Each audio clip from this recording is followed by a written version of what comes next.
Olá, meus irmãos em Cristo, obrigado por estar aqui comigo, caminhando na leitura da Bíblia dia após dia.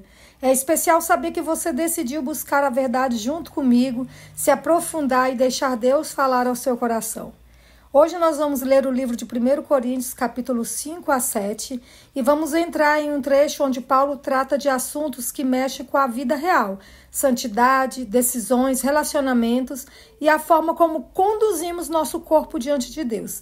Ele fala com firmeza porque ama a igreja e sabe que não existe vida transformada sem confrontar o que está errado. Então abra sua Bíblia, porque estes capítulos vão alinhar seu coração e te chamar para uma vida mais séria com Deus. Vamos começar fazendo uma oração. Senhor, estamos abrindo agora a Tua palavra e pedimos que Teu Espírito Santo abra também o nosso coração. Nos ajude a entender o que vamos ler, a perceber o que o Senhor quer nos ensinar e a praticar isso no nosso dia a dia. Que essa leitura nos transforme e nos aproxime mais de Ti, em nome de Jesus. Amém. Bíblia aberta, 1 Coríntios, capítulo 5. Imoralidade na igreja de Corinto. Ouve-se por aí que entre vocês existe imoralidade, e imoralidade tal como não existe nem mesmo entre os gentios. Isto é, que alguém se atreva a possuir a mulher de seu próprio pai. E vocês andam cheios de orgulho, quando deveriam ter lamentado e tirado do meio de vocês quem fez uma coisa dessas. Eu, na verdade, ainda que fisicamente ausente, mas presente em espírito, já sentenciei como se estivesse presente o autor de tal infâmia.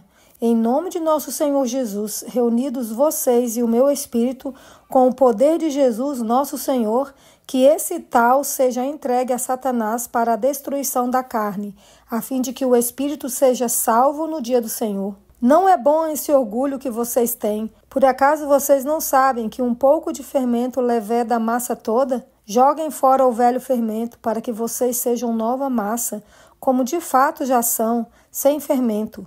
Pois também Cristo, nosso Cordeiro Pascal, foi sacrificado. Por isso, celebremos a festa não com o velho fermento, nem com o fermento do mal e da maldade, mas com o pão sem fermento, o pão da sinceridade e da verdade.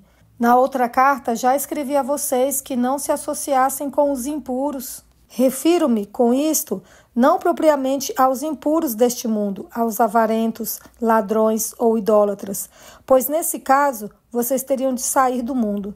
Mas agora escrevo a vocês que não se associem com alguém que, dizendo-se irmão, for devasso, avarento, idólatra, maldizente, bêbado ou ladrão. Nem mesmo comam com alguém assim. Pois com que direito haveria eu de julgar os de fora? Mas será que vocês não devem julgar os de dentro? Os de fora, esses Deus julgará. Expulsem o malfeitor do meio de vocês. Paulo censura o litígio entre os irmãos. Quando algum de vocês tem uma questão contra outro, como se atreve a submeter isso a juízo diante dos injustos e não diante dos santos? Ou vocês não sabem que os santos hão de julgar o mundo? Ora, se o mundo deverá ser julgado por vocês, será que vocês não são competentes para julgar as coisas mínimas? Por acaso vocês não sabem que havemos de julgar os próprios anjos? Quanto mais as coisas desta vida. Portanto, quando precisam julgar negócios terrenos, por que vocês constituem como juízes aqueles que não têm nenhuma aceitação na igreja?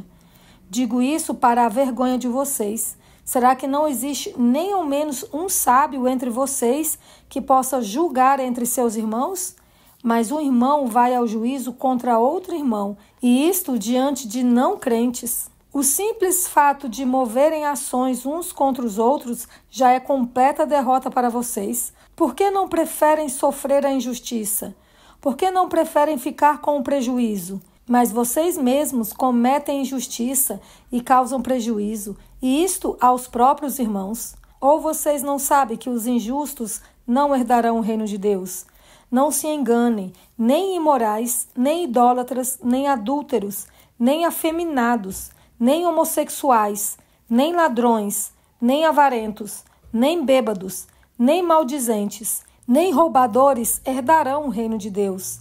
Alguns de vocês eram assim, mas vocês foram lavados, foram santificados, foram justificados no nome do Senhor Jesus Cristo e no Espírito do nosso Deus. Fugir da imoralidade. Todas as coisas me são lícitas, mas nem todas convêm. Todas as coisas me são lícitas, mas eu não me deixarei dominar por nenhuma delas. Os alimentos são para o estômago, e o estômago existe para os alimentos, mas Deus destruirá tanto o estômago quanto os alimentos. Porém, o corpo não é para a imoralidade, mas para o Senhor, e o Senhor para o corpo. Deus ressuscitou o Senhor e também nos ressuscitará pelo seu poder. Vocês não sabem que o corpo de cada um de vocês é membro de Cristo? E será que eu tomaria os membros de Cristo e os faria membros de uma prostituta? De modo nenhum. Ou não sabem que o homem que se une à prostituta forma um só corpo com ela? Porque, como se diz, os dois se tornarão uma só carne. Mas aquele que se une ao Senhor é um só espírito com ele. Fujam da imoralidade sexual. Qualquer outro pecado que uma pessoa cometer é fora do corpo, mas aquele que pratica imoralidade sexual peca contra o próprio corpo. Será que vocês não sabem que o corpo de vocês é santuário do Espírito Santo, que está em vocês e que vocês receberam de Deus, e que vocês não pertencem a vocês mesmos? Porque vocês foram comprados por preço. Agora, pois, glorifiquem a Deus no corpo de vocês.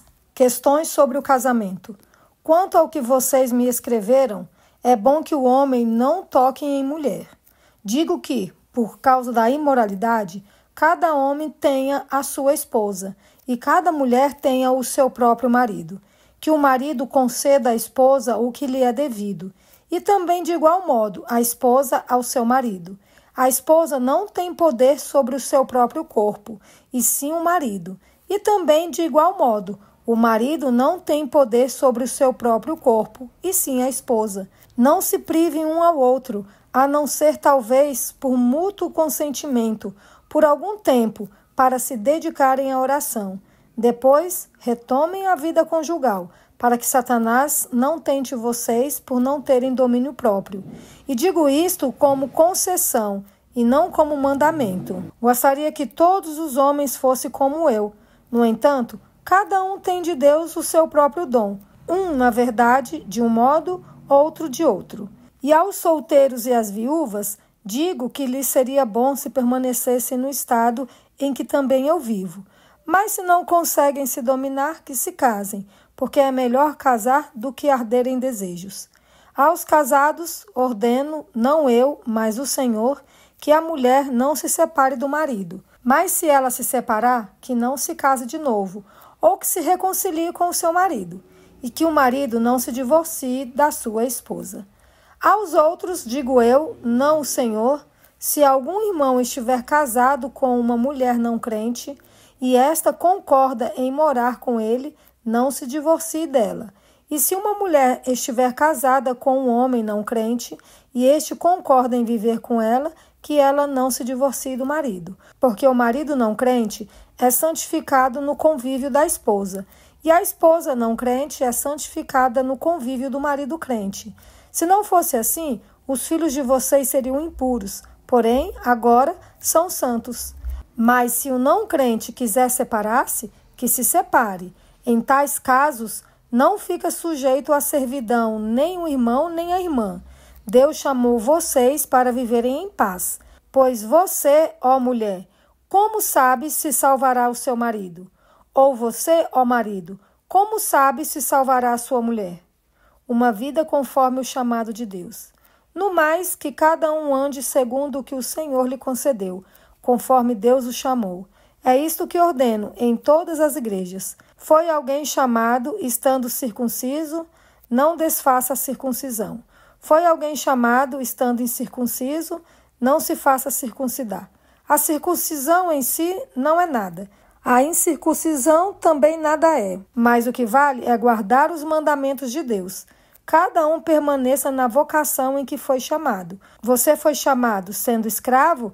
Não se preocupe com isso. Mas, se você ainda pode tornar-se livre, aproveite a oportunidade. Pois quem foi chamado no Senhor, sendo escravo, é liberto que pertence ao Senhor. Do mesmo modo, quem foi chamado, sendo livre, é escravo de Cristo. Vocês foram comprados por preço. Não se tornem escravos de homens. Irmãos, cada um permaneça diante de Deus na condição que foi chamado. Sobre as pessoas solteiras ou viúvas. Com respeito às virgens, não tenho mandamento do Senhor, mas dou a minha opinião como alguém que recebeu do Senhor a misericórdia de ser fiel. Por causa da angustiosa situação presente, penso ser bom para o homem permanecer assim como está. Você tem esposa? Não procure separar-se. Você está solteiro? Não procure esposa. Mas se você casar, não estará pecando. E também, se a virgem se casar, não estará pecando. Ainda assim, tais pessoas sofrerão angústia na carne, e eu gostaria de poupar vocês disso. Mas isto digo, irmãos, o tempo se abrevia. Por isso, de agora em diante, não só os casados sejam como se não fossem casados, mas também os que choram como se não chorassem, os que se alegram como se não se alegrassem, os que compram como se nada possuíssem, e os que se utilizam deste mundo como se não fizessem uso dele, porque a aparência deste mundo passa. O que eu realmente quero é que vocês fiquem livres de preocupações. Quem não é casado, cuida das coisas do Senhor, de como agradar ao Senhor. Mas o que se casou, cuida das coisas do mundo, de como agradar a esposa, e assim está dividido. Também a mulher, tanto a viúva como a virgem, cuida das coisas do Senhor, para ser santa, assim no corpo como no espírito.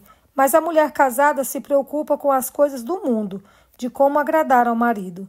Digo isto para o próprio bem de vocês, não para impor limitações, mas tendo em vista o que é decente, e para que vocês possam se consagrar ao Senhor sem distração alguma. Mas, se alguém julga que trata de modo impróprio a sua virgem, se ela tiver passado a flor da idade, e se as circunstâncias o exigem, faça o que quiser, não peca, que casem. Contudo, aquele que está firme em seu coração e não se sente obrigado, mas tem domínio sobre a sua própria vontade e resolveu em seu coração conservar virgem a jovem, fará bem. Por isso, quem casa com a sua virgem faz bem, quem não casa faz melhor. A mulher está ligada ao seu marido enquanto ele viver, mas se o marido morrer, ela fica livre para casar com quem quiser, mas somente no Senhor. Porém, ela será mais feliz se permanecer viúva, segundo a minha opinião. E penso que também eu tenho o Espírito de Deus. A leitura de hoje mostrou que não dá para viver uma fé pela metade. Paulo chama a igreja para limpeza, maturidade e escolhas que honram a Deus no corpo, na mente e nos relacionamentos. Que a gente leve isso para a vida. Alinhar o que fazemos com o que servimos. Amanhã continuamos juntos. Não falta verdade na palavra, falta só disposição para obedecer. Então, que Deus fortaleça a nossa fé e aguardo vocês aqui amanhã para continuarmos a leitura da Bíblia toda. Fiquem todos com Deus.